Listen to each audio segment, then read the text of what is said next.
नमस्कार दोस्तों, जय महाकाल, जय माता शिमशानी।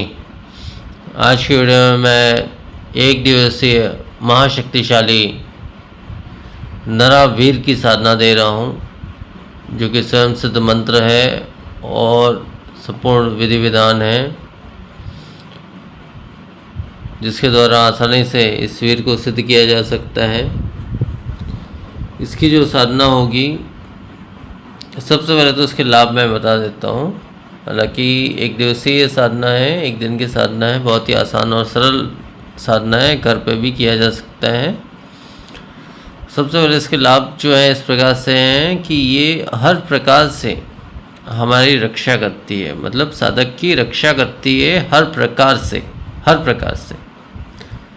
अब जैसे आपके ऊपर में तंत्र बाधाएं हैं, तंत्र मंत्र किसने कर रखा है, इस हर प्रकार की चीज़ों को ये नष्ट कर देती है। इसके अलावा जैसे मोहनी, वशीकरण, विद्वेषण, दिमाग बंधन इत्यादि तंत्र क्रिया आपके ऊपर की हुई है, इत्यादि सभी क्रियाओं को ये नष्ट कर देती है। इसके अलावा हर प्रकार के दोषों का ये नाश करती है, नष्ट कर देती है।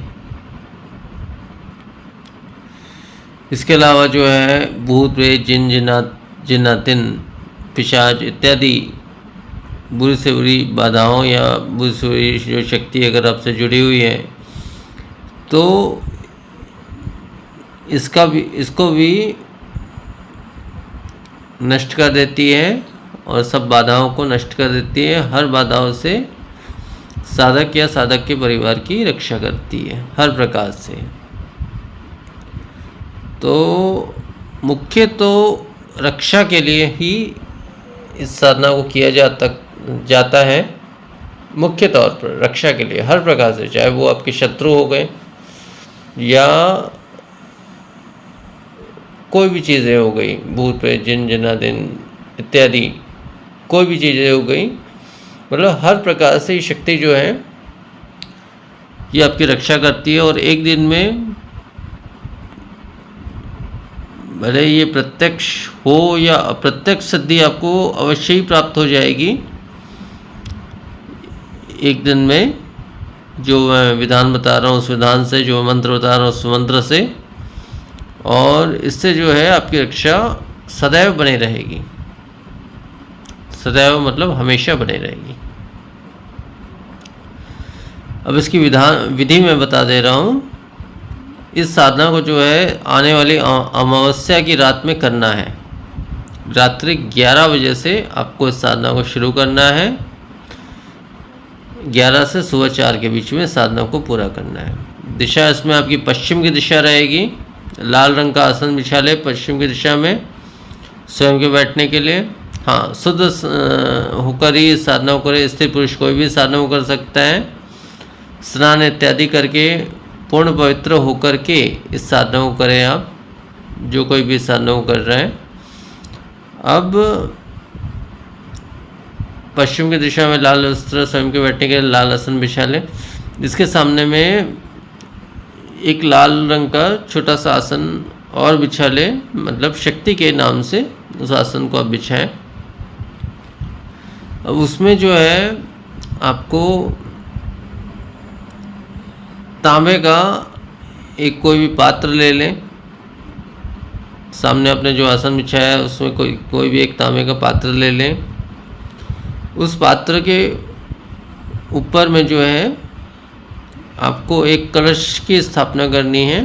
मतलब नॉर्मली एक कलश लेना है, तांबे का एक कलश होना चाहिए, और आधी मात्रा में या जैसा भी है जल उसमें भरकर जो है उसको स्थापित करनी है, मतलब उसको रख देना है। और उसमें एक स्वास्तिक बना ले आप सिंदूर से, और घी के पंच दीपक आपको लगाने हैं इसके चारों तरफ। मतलब एक जैसे हम घेरा बनाते हैं ना, तो उसी प्रकार से जो कलश आपने स्थापित किए उसके चारों तरफ आपको दीपक लगानी है। सब घी का दीपक लगाना है, और हर दीपक का मुंह 5 दीपक टोटल लगाने हैं। हर दीपक का मुख जो है वो आपकी तरफ रहेगा, मतलब जो साधक है उसकी तरफ रहेगा।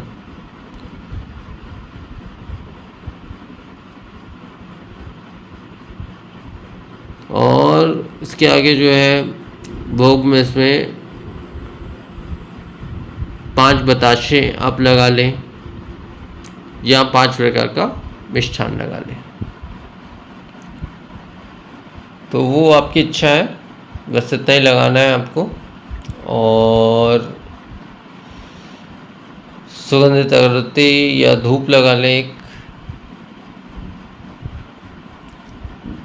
और शरीर बंधन मंत्र मैं दे चुका हूँ, शरीर बंधन मंत्र का प्रयोग कर लें, शरीर बंधन आप अपना कर लें स्वयं का।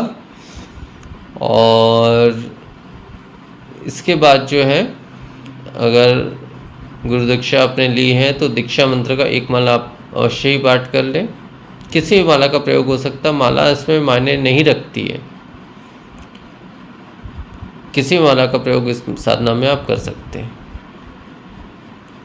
रक्त चंदन की माला का आप प्रयोग करें अगर आपको ज़्यादा सोच है माला के विषय में तब, अन्यथा किसी भी माला से आप कर सकते हैं, ऐसा कोई विशेष नियम नहीं है।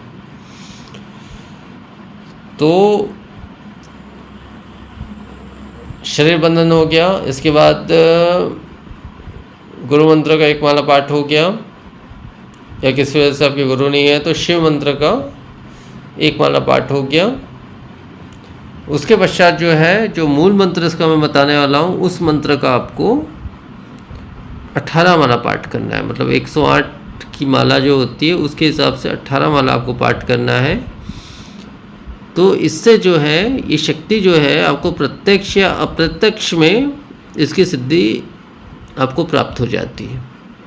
ठीक है, प्रत्यक्ष में अगर प्राप्त होती है तो शक्ति आपको दर्शन भी देती है, बात भी करती है, जो भी है। और अप्रत्यक्ष में सिद्धि प्राप्त हो जाती है तो आपको कई प्रकार के अनुभव होते हैं, थोड़ा सा भारीपन लगना या शरीर का गर्म होना या ऐसा लगना कि शरीर में अपार शक्तियाँ आ गई हैं, ऐसे मतलब बहुत से अनुभव होते हैं जिससे आपको पता चल जाएगा कि शक्ति आपकी जो है वो सिद्ध हो चुकी है।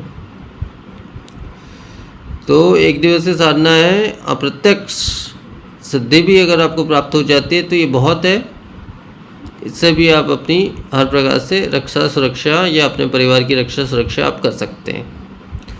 कोई भी इंसान बीमार है, किसी के ऊपर तंत्र मंत्र लगा हुआ है तो इसी मंत्र को 3 बार 7 बार पढ़कर उसके ऊपर में छिड़काव कर देना है या 2 घूंट पिला देना है तो उससे वो इंसान ठीक हो जाएगा। और स्वयं पर अगर कोई ऐसी बाधा आती है तो स्वयं पर इस मंत्र को 3 बार पढ़कर अपने सीने में फूंक लेना है, तो इससे आपका शरीर बंधन तो होगा ही होगा, साथ में आपकी हर प्रकार से आपकी सुरक्षा होगी, रक्षा होगी, चाहे वो शत्रु बाधा हो, प्रेत बाधा हो, चुड़ैल बाधा हो, जो भी बाधा हो, परंतु हर प्रकार से इससे आपकी रक्षा होगी। इसलिए इस विधान को अवश्य ही कर ले, आने वाले अमावस जो आने वाली है उसमें अवश्य ही कर ले इस विधान को। इससे आप घर बंधन से लेके सारे कार्य कर सकते हैं, मतलब सारे सुरक्षा बंधन आप लगा सकते हैं। तो ये मूल जो है लाभ है इस शक्ति का, और जो इसका मूल मंत्र है जिसका 18 माला आपको कम से कम 18 माला आपको पाठ करना है, उससे ज़्यादा भी कर सकते हो लेकिन उससे कम नहीं करना है। 18 माला कम से कम 108 की गिनती के हिसाब से 18 माला आपको पाठ करना है अमावस की रात में, रात्रि 11 से 4 के बीच में। तो अवश्य ही इस शक्ति की प्रत्यक्ष या अप्रत्यक्ष सिद्धि आपको प्राप्त हो जाती है। प्रत्यक्ष ना भी हो तो अप्रत्यक्ष सिद्धि आपको प्राप्त हो जाती है, जिससे आप बहुत से कार्य ले सकते हैं या बहुत से कार्य कर सकते हैं। तो इतने संपूर्ण विधान है। अब इसका जो है मूल मंत्र मैं आपको बता दे रहा हूँ। अच्छा, जो मिष्ठान या भोग में जो आपने चढ़ाया है वो साधना पूर्ण होने के 1 घंटे पश्चात आपको स्वयं ग्रहण करना है, किसी और को नहीं देना है। हाँ, अपने परिवार वालों को दे सकते हो, इसके अलावा किसी और को नहीं देना है, स्वयं ग्रहण करना है। बस इतना ही संपूर्ण विधान है। और बाकी अगर कोई भी सामग्री पुष्प इत्यादि अगर आप चढ़ाते हैं अपनी इच्छा अनुसार या जो भी है आप चढ़ा सकते हैं, तो उसको अगले दिन विसर्जित कर देना है। तो बस इतना ही विधान है, संपूर्ण विधान है इसका। और जो इसका मूल मंत्र है वो इस प्रकार से वो मैं बता रहा हूँ। ओम यस्य काली महाकाली क्रीम यस्य नरावीर प्रति चेतसा दुहाई गौरा पार्वती की। मंत्र एक बार फिर से बोल दे रहा हूँ। ओम यस्य काली महाकाली क्रीम यस्य नरा वीर प्रति चेतसा दुहाई गौरा पार्वती की। तो मंत्र बस इतना ही है और इतना ही संपूर्ण विधान है। तो आज के वीडियो में फिर इतना ही। नमस्कार, जय महाकाल।